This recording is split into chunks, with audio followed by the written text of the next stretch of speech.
Welcome back, middle schoolers, to week 2 of FAM. In the animal kingdom, gorillas often greet each other with a hug. Certain species of penguins propose to their partner with a pebble. Female lions do all the hunting for their family. Orcas live with their parents their whole lives. While every family is different and every family is unique, the truth is, they're still our fam.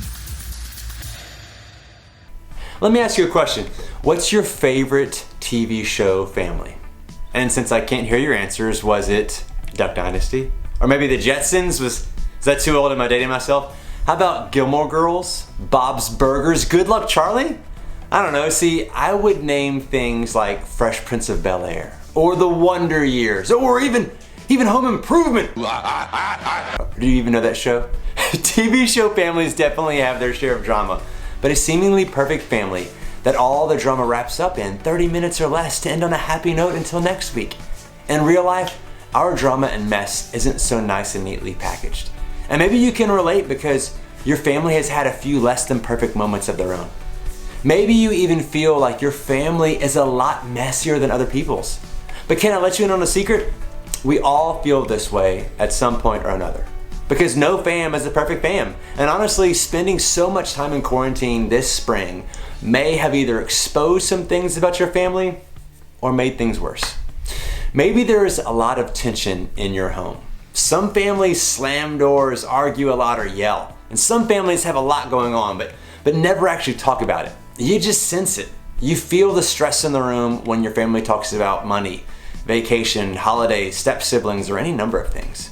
And that tension makes your house a stressful place to live. Or maybe your family is facing big life issues. You're dealing with things like divorce and remarriage, or siblings who are always in trouble. Maybe you've dealt personally with COVID in your family, or other illnesses like cancer. Things like that can certainly leave your family feeling less than perfect. And honestly, no matter what it is you're dealing with at home, I think that's true for all of us in some way or another. No family is a perfect family. What's difficult about this is that sometimes we think that nothing good could ever come from an imperfect family, that God couldn't use a family like that. But as we'll see today, that couldn't be further from the truth. Here's the thing about the Bible. Some of the people in it are kind of messed up. Their lives weren't perfect, and a lot of their families weren't either. In fact, there's one family in the Bible whose story really shows this. Not only was their family totally dysfunctional, but God still did big things through them. The story starts with a man named Abraham.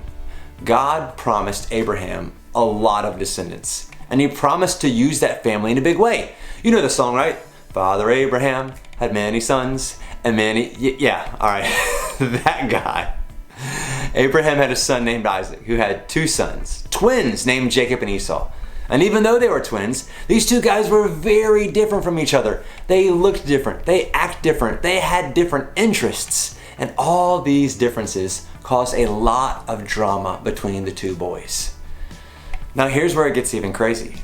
Even though Jacob and Esau were twins, Esau was firstborn. Being the firstborn was a big deal. For one, being the firstborn meant that Esau got the family birthright. He would be in charge of the family wealth and property when their father Isaac died. And second, being the firstborn meant that Esau got the blessing. He'd receive the family's future wealth and prosperity. Since this family came from Abraham, Esau's blessing also included all the promises that God had made to Abraham. Promises to make their name great, to do big things with their family, and to bless all people through this one family. As you can imagine, Jacob, the younger twin, didn't love his situation because as the second born, that responsibility and blessing was to be passed on by his older brother. Now their mother, Rebecca, favored Jacob over Esau. So together, Jacob and his mom came up with a plan. First, Jacob convinced Esau to promise the birthright to him. And honestly, it didn't take much convincing. Esau was hungry. So Jacob offered him some food in exchange for his birthright. Doesn't seem like an even trade to me, but who hasn't been hangry enough to make some really poor decisions? With the birthright now all his, Jacob needed to trick his father Isaac into giving the blessing to him instead of his brother Esau. Now because Isaac was older and toward the end of his life, his eyes weren't so great. When it came time to give Esau the family blessing, Jacob's mom helped to disguise Jacob as his brother Esau so that Isaac would give him Esau's blessing. And here's the crazy thing, it worked. Isaac gave Jacob the blessing that was promised to Esau. And of course, when Esau came in a few moments later, he had no idea what his brother Jacob had done. When their father Isaac realized what had happened, look how it played out. When Esau heard his father's words, he burst out with a loud and bitter cry and said to his father, "Bless me too, my father." But he said, "Your brother came deceitfully and took your blessing." Esau said, "Isn't he rightly named Jacob? This is the second time he has taken advantage of me. He took my birthright and now he's taking my blessing." Then he asked, "Haven't you reserved any blessing for me?" Isaac answered Esau, "I have made him lord over you and have made all his relatives his servants, and I have sustained him with grain and new wine. So what can I possibly do for you, my son?" Esau said to his father, "Do you have only one blessing, my father? Bless me too, my father." Then Esau wept aloud. Trust me, it only got worse from there. After some heated conversation, we find out that Esau planned to kill his younger brother Jacob. Their mother sent Jacob away to protect him, breaking up their family completely. What's the point of this insane story? Well, it's that the story didn't stop there. Sure, this family is a mess. It could easily be a reality TV show today. But in spite of all that, God still had an important future plan for them. He had promised something great to Abraham, and a messed up family wasn't going to change that. Their family didn't have to be perfect for God to use them. Hundreds of years after this happened, the writer of a book in the Bible called Hebrews looked back on this story.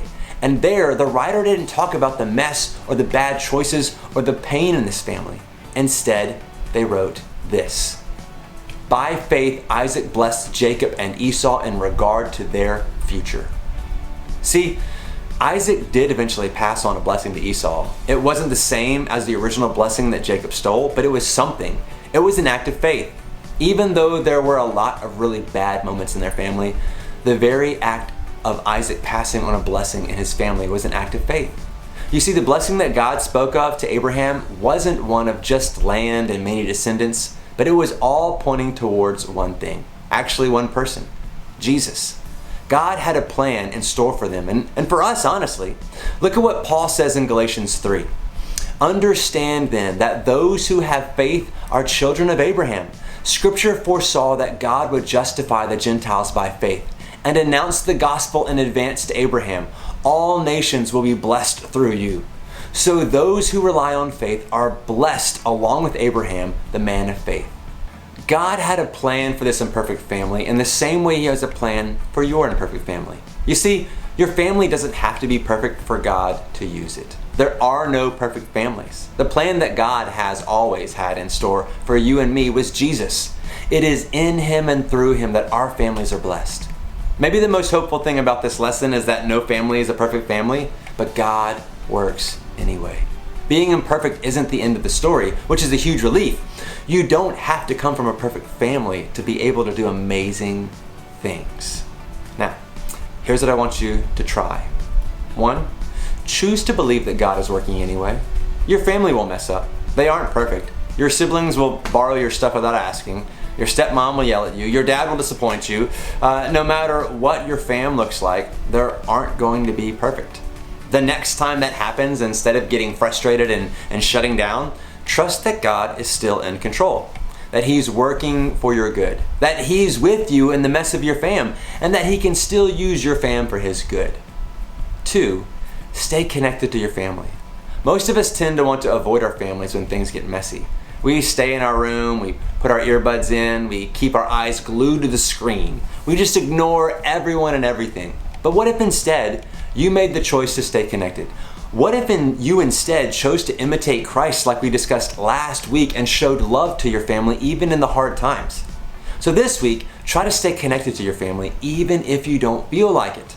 Remember, your family doesn't have to be perfect for God to use it. God uses imperfect people and imperfect families for His good. His perfect Son is the blessing we receive as Christians. I believe that's true in my family, and I definitely believe it can be true in your family too. Now, We head to small groups each morning to discuss this further, but you're either watching this after we've already discussed it or you're at home this morning. And I want you to know that you're welcome here whenever you're able to come back. I also want you to think about this question as you leave. What's one great thing you hope God will do in your family? And honestly, write it down and begin to pray it and see what God will do with your family. And I'll see you next week.